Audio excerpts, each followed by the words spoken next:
And if you will do that, you will taste death for every man on the face of the earth,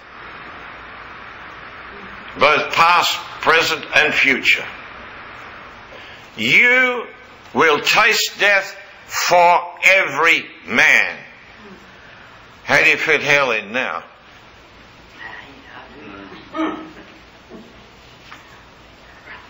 You mean to say God's going to demand the price twice over?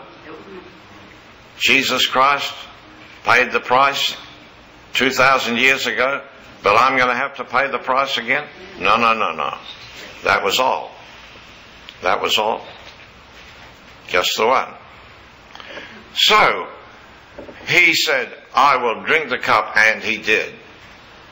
And from that moment, there was a transformation that took place.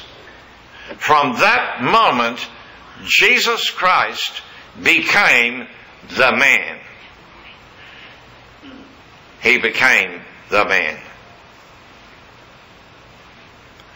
And that man was totally obedient to the will of the Father.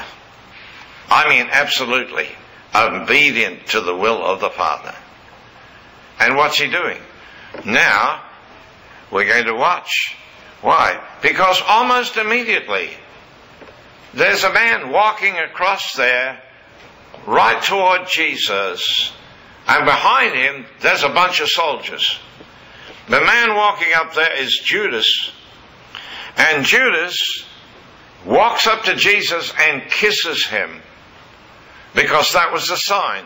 You soldiers, you stay close behind, because this guy's going to get mad when I kiss him, because he knows what's going on here. So you grab him as soon as I kiss him. And he kissed him. And the soldiers arrested Jesus. Well, Peter said, hey, you're not going to do this, I mean, this is my master here. I'm going to defend him. So he pulls out his sword, and the best he could do was to cut off one of the ears of one of the servants of the high priest. Why was he there? Oh, he was there to see whether the law had been kept with him. He was there to check, to make sure that he was one of the select group of Israel.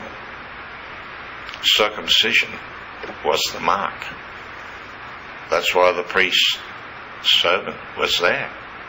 So, anyway, it didn't make any difference. They arrested him. And now Jesus put the ear back on first. Isn't that amazing? I mean, turn the other cheek. Yeah, whatever. It's okay. Don't worry about it. He's marched down the road like a common criminal. And the soldiers are just all dancing around him. And the crowds are gathering down the side of the street. Look at this. This is Jesus.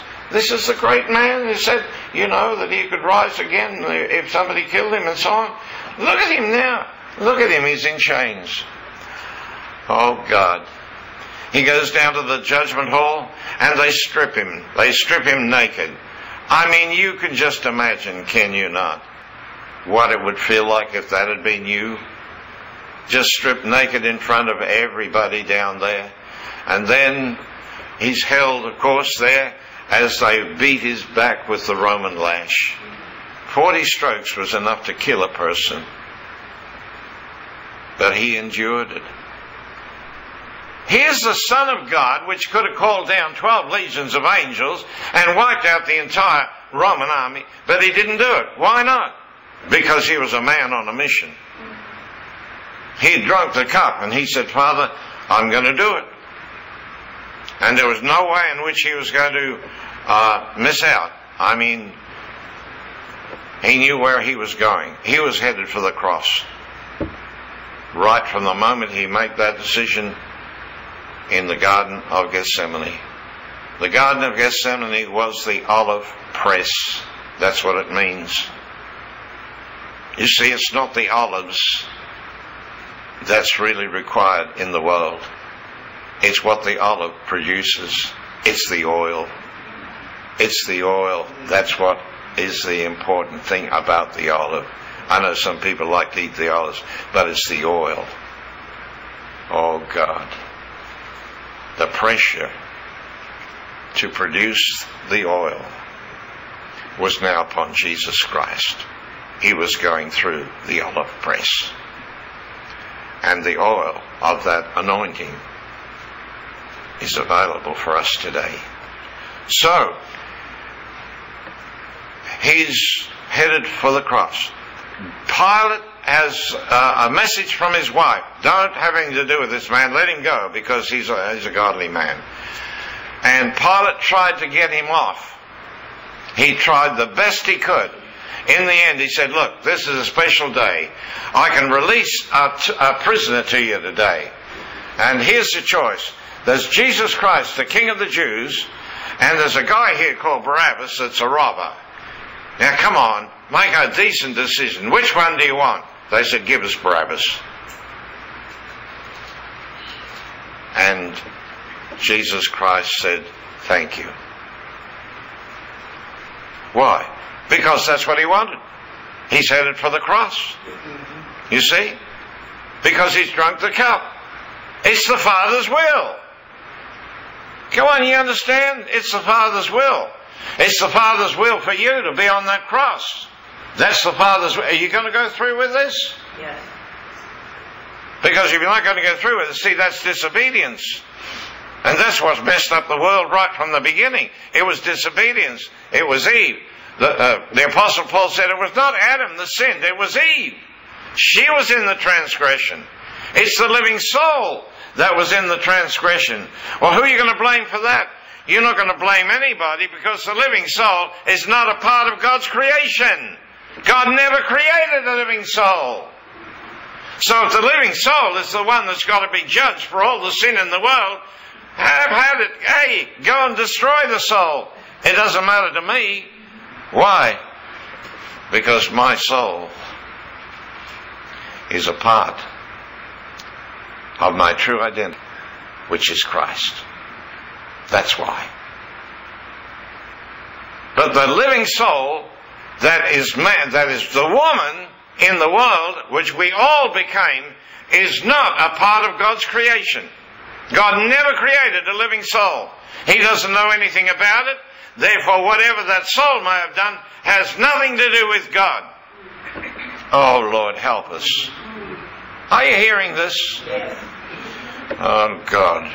So, he goes to the cross. And they crucify him.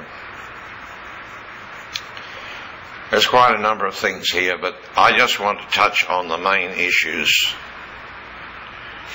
When Jesus Christ went to that cross, it was already, he knew exactly what he was doing. He took you and I with him.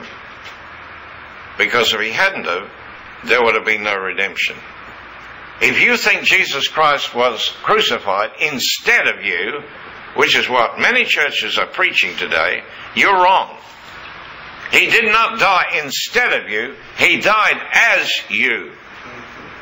Because Pilate said, and he seemed to have some recognition of spiritual things at that time, he said, behold the man.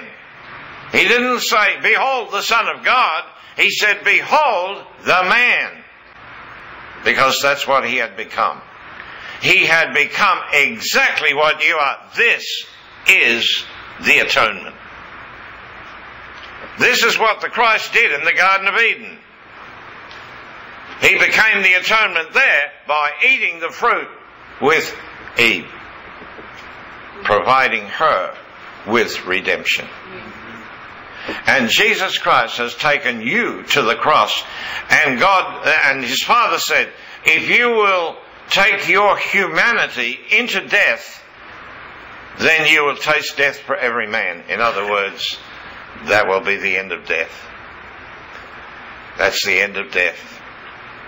So, he's nailed to the cross.